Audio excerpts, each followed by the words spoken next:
D'aujourd'hui tout le temps vraiment un plaisir ak contentement di invité ay nit parce que dañuy nekk ñi nga xamante ne ay nit yu engagé la ñuy nekk des leaders ah des voilà des porteurs de voix ñoo xamante ne peut-être si li ñuy yëngu wala li ñuy def ay références lañ ciy nekk parce que dañuy gëm déjà seen bopp bokk na si ki ñu invité tey donc il se nomme Abdoulaye Sène donc il est formateur en communication coach en développement personnel donc comme vous l'avez deviné aujourd'hui on va parler d'art oratoire mais d'abord dañ koy bàyyi mu daal di présenter wu ensuite on va essayer de voilà Abdoulaye kay fa dëkk.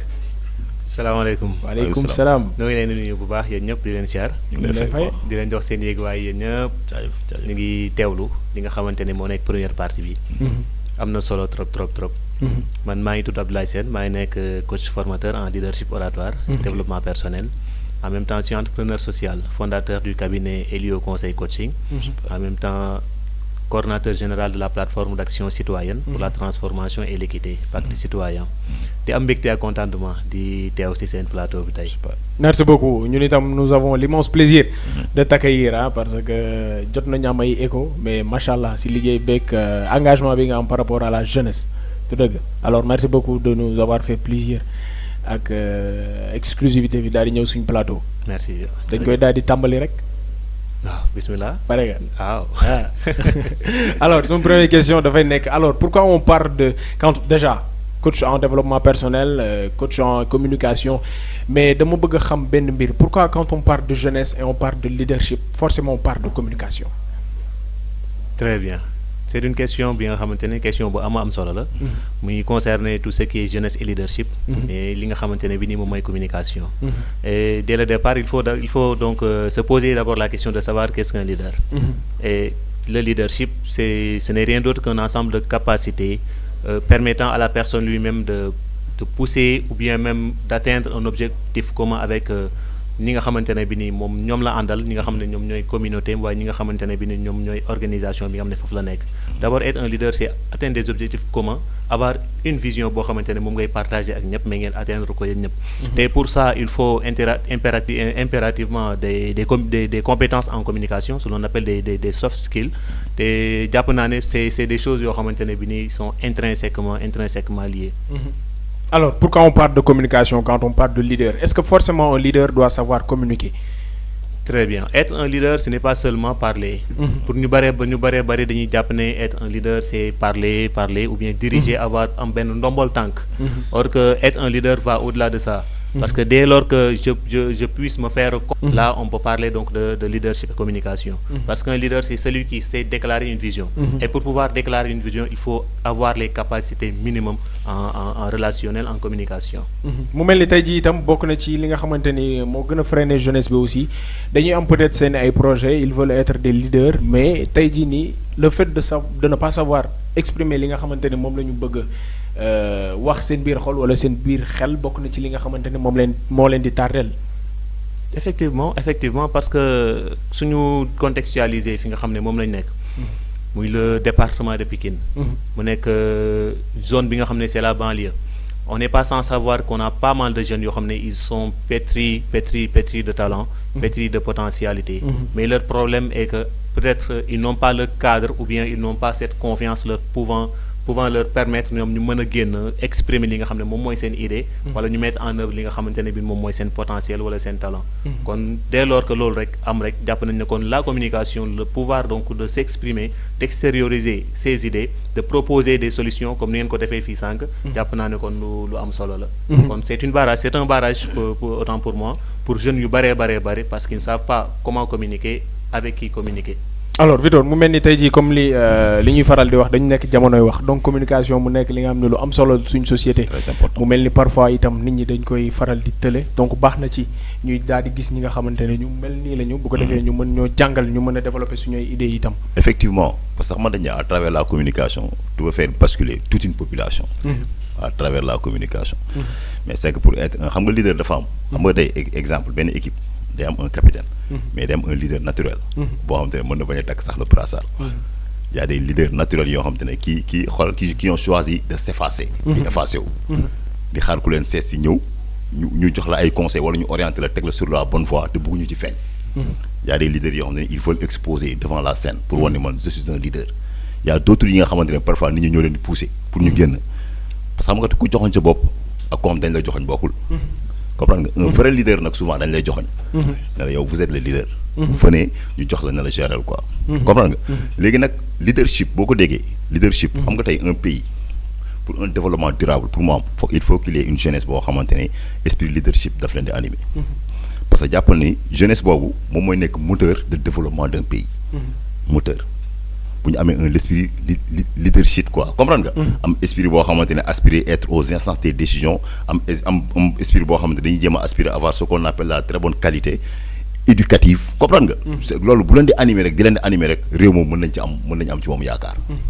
mën nañu am ci moom yaakaar parce que boo xoolee réew yi gën a avancé si àdduna bi ñoom ñu bëri xam nga tey parfois gars yi ressources naturelles la gars yi di orienté na foofu mën nañu fa jaaree développé. ñenn ñi ne non ci côté géopolitique ñenn ñi côté économie mais gis nga jeunesse moo gën a riche ressources naturelles moo xamal loolu tey. parce que ñaata pays ñoo fi am ressources naturelles te demuñu fenn. bari na si bu amul une très bonne gestion réew moom fa lay dem. mais s'il y a une très bonne qualité. de jeunesse ñu orienté leen defal leen des formations avec des métiers de dernière génération comme exemple le métier du pétrole comprendre nga ou bien le métier de l'intelligence artificielle et cetera ñu concentré wu leen baax d'ici quelque temps réew mi mën naa yegg fu sori moo tax loolu aussi y a une nouvelle politique nationale bi nga xamante ne le ministère de l'enseignement moom moo ko porté le ministère de la formation professionnelle moom moo ko porté une politique nationale pour l'emploi de la jeunesse. boo xoolee tey ci biir y a un projet bu tudd Agri Jeunes boo xamante ne ministère de l'agriculture moom moo ko formé xam nga tey exemple Sénégal ñu ngi aspirer am une souveraineté alimentaire ici dans ce pays. si on forme de très bons jeunes. dans le secteur de l'agriculture parce que agriculture minimum mën na jël 3 millions d'emplois. bu ñu formé ay jeunes yu déterminés yu engagé ñu dem dans le secteur de l'agriculture d'ici 5 ans mën nañu am souveraineté alimentaire. parce que ndaw am na doole te bu ñu leen tàggatee bu baax a baax fu ñu bëgg réew mi yegg dafay yegg quoi. dina fa yegg loolu dañ ci war a taxaw bu baax. dinañ ci yegg Ousmane yow itam mu mel ni am na loo bëgg laaj suñu coach bi. waaw dafa wax lu am solo. d'abord leadership. d'abord la communication. mais aussi nan la ñuy nit ki fan ngay jaar ba communiquer li nga xamante ni moom moo nekk ci yow. ndax aussi je ne pense pas que ni on communique pour communiquer. mais tey ci ñi nga xamante ni tey yéen nekk coach yéen nekk des leaders tey fan la nit ñi war a mën a jaar ba yegg ci yéen en même temps yéen fan ngeen leen war a mën a teg ba ñoom li nga xamante ni tey moom la ñu bëgg en tant que des leaders ñu mën fa yegg. Très bien, merci pour cette question. Mu doon question bu cruciale bu am solo. parce que qui interpelle d'abord le simple fait donc de s'adonner à tout ce qui est en tout cas leadership, question de communication, de pouvoir communiquer. Et pour ça am na lu wax lu am solo mu ne on communique pas pour communiquer, mais on communique pour se faire comprendre. Et quand on communique pour se faire comprendre, cela sous-entend donc l'acquisition d'un certain nombre de techniques, mais aussi de compétences en communication ou bien en tout ce qui est soft skill. Parce que déjà doon na loo xamante ne bi nii lu ñu négliger lu bëree bëri parce que dañoo nekk ci système éducatif boo xamante ne bi nii dañuy jàngal toutes les compétences techniques, toutes les hard skills, tout ce qui est compétences académiques, mais à chaque fois dañuy fàtte jàngal nit ki former ko ci li nga xamante ne bi ni moom mooy sa façon d'être, le savoir vivre avec les gens, le savoir communiquer avec les personnes, mais aussi avoir un certain nombre de relationnels. kon day nekk ci cadre soft skill yi. te soft skill yooyu noonu daf ñuy topp tamit ba suñu milieu professionnel. parce que dès lors que nga dugg ci biir entreprise yow nga am ay compétences techniques te amoo ay compétences relationnelles. dans ce cas de figure mën nañ ne yow tu es un professionnel incomplet. te da ngay gis ne ku am ay compétences relationnelles dans ce cas moom moo lay ëpp capacité pour être employable que ki nga xamante ne bi ni amul ay compétences relationnelles, c'est-à-dire les compétences en communication, les compétences en tout ce qui est soft skill. kon tey jii nii la question de savoir tey nit ki nan la war a mën a def pour loolu ce n'est rien d'autre que revaloriser li nga xam ne moom mooy les soft skills, de bàyyi ci xel dem former wu ji xool ñi nga xamante ne bi ni en tout cas c'est des experts bien ñoo xamante ne bi ni c'est des encadrants, des formateurs ci côté boobu noonu ñu teg la ci yoon bu ko defee nga mën a jógee point A donner la meilleure version de soi-même. parce que le leadership on n'est pas leader, on devient leader. le leadership donc nekk na loo xamante ne bi ni lu ñuy yee la ci nit, luy nelaw la ci nit loo xam ne dañ koy yee. la capacité de communiquer nekkul loo xamante ne bi ni ça s'apprend la capacité de communiquer, ça s'apprend, nekkul loo xam da ngay juddu rek nga mën ko, parce que communiquer ce n'est pas seulement parler, mais c'est se faire comprendre. Et pour se faire comprendre il nous faut au préalable un certain nombre de techniques, mais aussi un certain nombre de compétences. exactement pour se faire comprendre tey jii nii yow itam mu mel ni dama lay laaj tey jii nii d'après sa expérience lan moo freiné ndaw ñi wala peut-être ñi nga xamante ni dañu bëgg wax wala génne li nga xamante ni seen biir xol la nekk wala seen biir xel lan moo leen di gën a freiné ba tey jii nii duñ ko mën a wax soit dañuy wax lu ñu maîtriser wul soit dañuy jéem a impressionner qu'est-ce qui se passe parce que tey jii nii bu loolu amee day mel ni duñ leen mën a comprendre aussi.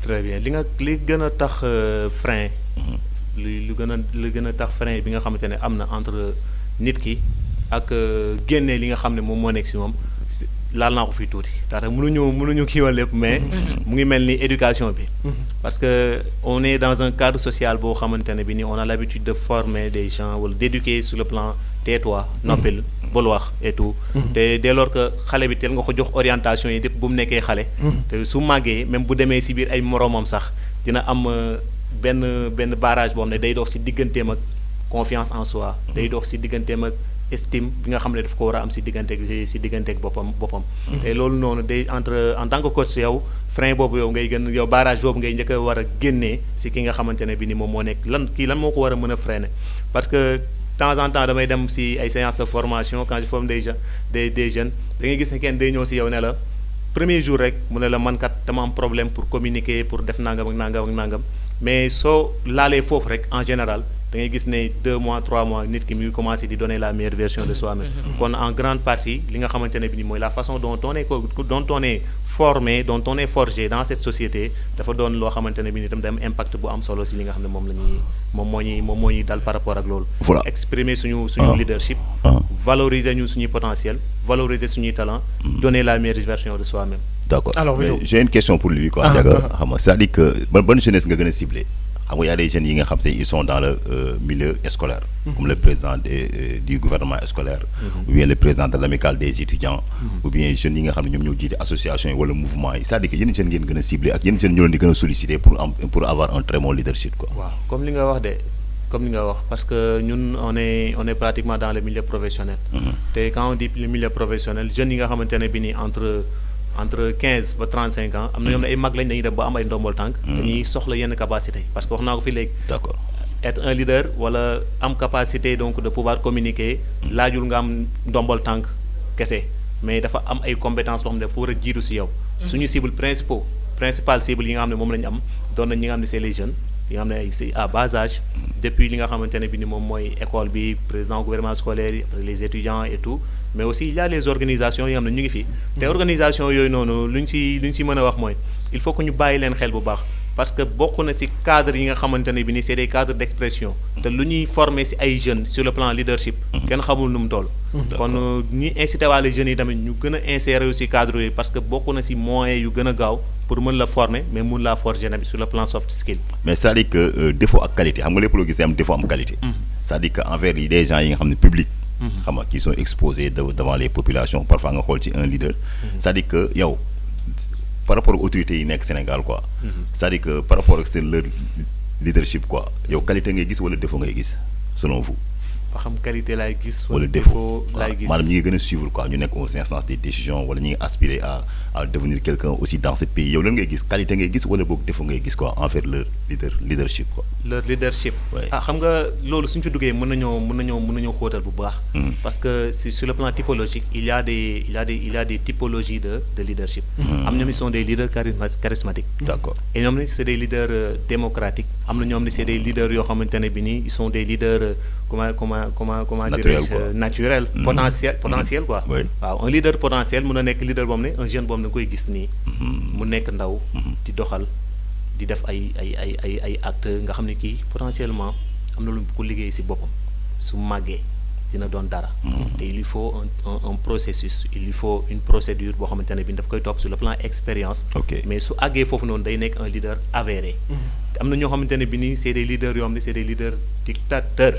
te loolu noonu c'est un type de leadership boo xamante ne bi nii soxlawuñu ko bu baax actuellement au Sénégal on a besoin des leaders transformationnels yaa ngi koy wax sànq des leaders yoo xamante ne bi nii ils sont pas là pour diriger imposer leur dictature mais ils sont là pour quoi faire pour élever les autres pour quoi faire pour l'intérêt commun waaye aussi pour faire briller les autres tey jii nii kaaw étudiants yi suñu ko jëlee par exemple les étudiants sont potentiellement les leaders de demain comme man tey en tant que président de la République en tant que autorité politique wala autorité du gouvernement lu ma war a gën a def mooy ma fexe ba nga xamante ne ñii nii nga xamante ne ñooy suñuy nitu ñoom ñooy doon suñuy leaders yi suba ñu fexe ba ñoom ñu briller taxaw pour ëllëg ñun suñu fi jógee ñoom ñu mën a assurer la bonne relève. C'est ça être un leader transformationnel.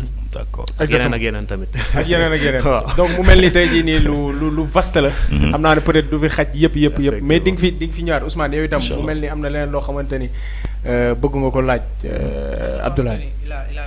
il a tout dit ndax ñi nga xamante ne aussi ñoom la ñuy former bu baax a baax.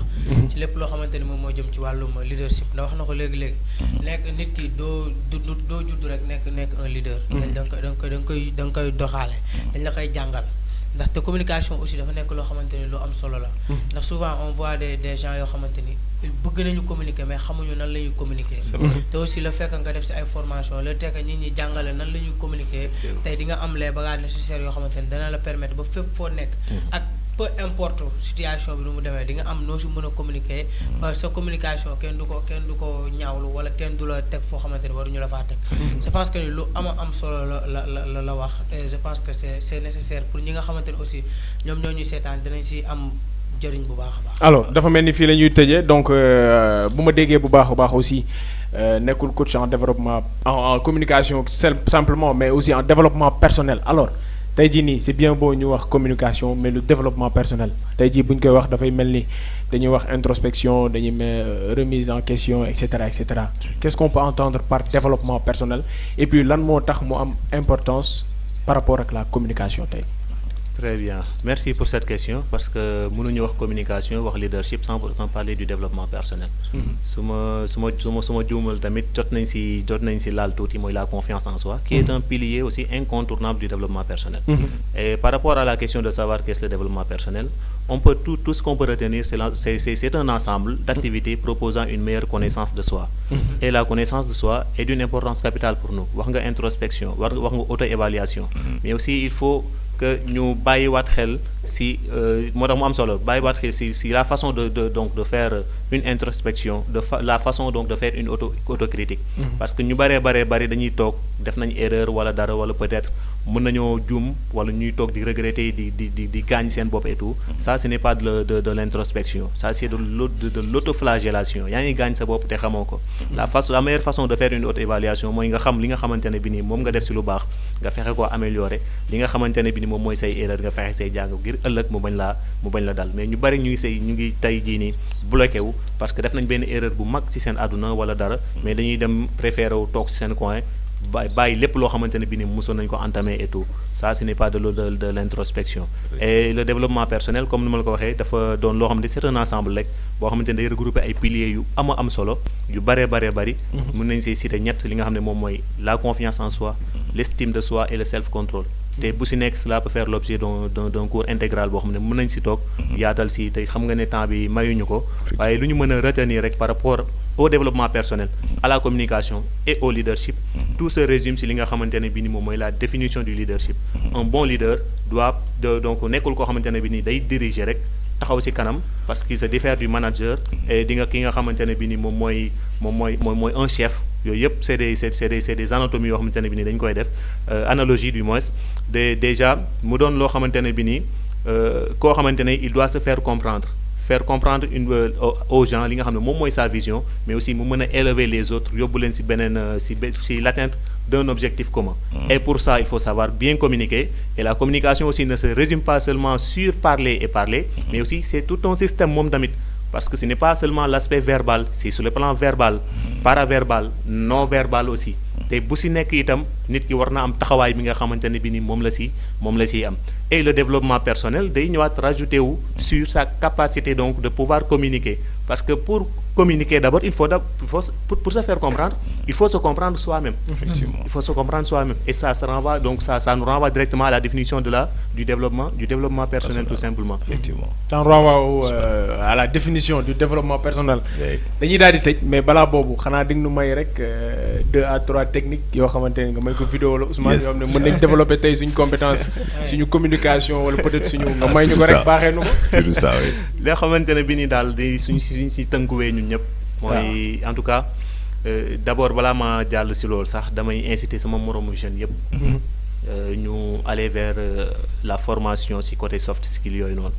parce que daf ñuy dimbali su fekkee ne man aspiré naa doon un grand responsable politique wala aspiré naa doon benn personnalité bu mag ci Sénégal wala sax man bëgg naa nekk un bon professionnel. man damay soxla yenn soft skill yi parce que ça rime ak li nga xam ne moom mooy les compétences techniques. te pour loolu noonu tamit li nga xamante ne bi moom mooy technique yi ngay wax en tout cas mën nañoo ko résumer ci 3 déjà mooy lu ma wax léegi nii d'abord se faire donc se connaître. Il faut se connaître parce que pour se faire comprendre il faut se comprendre soi-même. voilà dara xew ensuite bien structuré di nga xamante ne bi nii moom ngay wax mooy déjà avant que je parle avant que je communique je dois savoir qu'est-ce que je dois dire. Qu'est-ce que je dois communiquer et comment je vais communiquer, avec qui je vais communiquer et où je dois communiquer. Il faut que nga xam loolu noonu fépp fu ngay dem xam li la fa yëkkati ñan ngay waxal ak lan nga war a wax. lu mat a bàyyi xel la. su fekkee 3e bi nag ñu tëj ko foofu noonu xam naa incha allah dañu am occasion pour mën a discuter ci yeneen ak yeneen. mooy ñu am audace. ñu génn ci suñu zone de confort. pas mal de jeunes ñoom dañoo nekk ci suñu zone de confort ba mu ëpp. waaw la zone de confort c'est la zone bi nga xamante ne bi ni ñun on se permet pas de faire des erreurs quand même dañuy toog nii waaw on se sent à l'aise et tout il faut que ñu génn ci zone de confort boobu. embrasser ñun suñu zone magique c'est-à-dire zone bi nga xamante ne bi ni on se permet de se faire corriger tey jii nii am na ñu bëree bëri dañ dem ba toll fenn ci àdduna mais dañuy naan man de jarul may jàngaat lii wala may jàngaat lale loolu lu mat a bàyyi xel la. ñu dem yokk suñuy xam-xam saa su nekk ñuy gën di yokk suñuy xam di découvrir yenn yu bëree bëri parce que ça nécessite lépp loo xamante ne bi ni mooy c'est des techniques c'est un ensemble de compétences. communication kenn mënu koo tënk ci benn mbir donc kenn mënu koo mënandoo ci benn yoon donc waaye tamit dafa doon loo xamante ne bi ni comme on a l'habitude de dire en communication stratégique message égale objectif loolu mooy résumé ñun lu ñu fi wax yépp.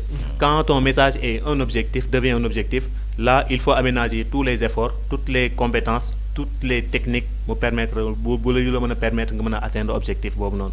waaw quand je parle damay wax ak yow tey pour convaincre la soit damay wax ak yow pour persuader la soit damay wax ak yow pour lii te dans ce cas de figure man war naa xam ban niveau de langue laa war a utiliser lan laa war a wax ak yow ak nan laa war a jaare mënuma ñëw pour régler problème ak yow ñëw di la yuux mënul nekk. waaw su ma ñëwee nii pour convaincre la moom war naa mën a. waaw mu ngi noonu waaw en tout cas foofu la ñuy daanale di jégaluwaat nag bu baax a baax na. di jégaluwaat bu baax. macha allah je pense que leer na man itam samay 3 techniques xam nga lan la. moo di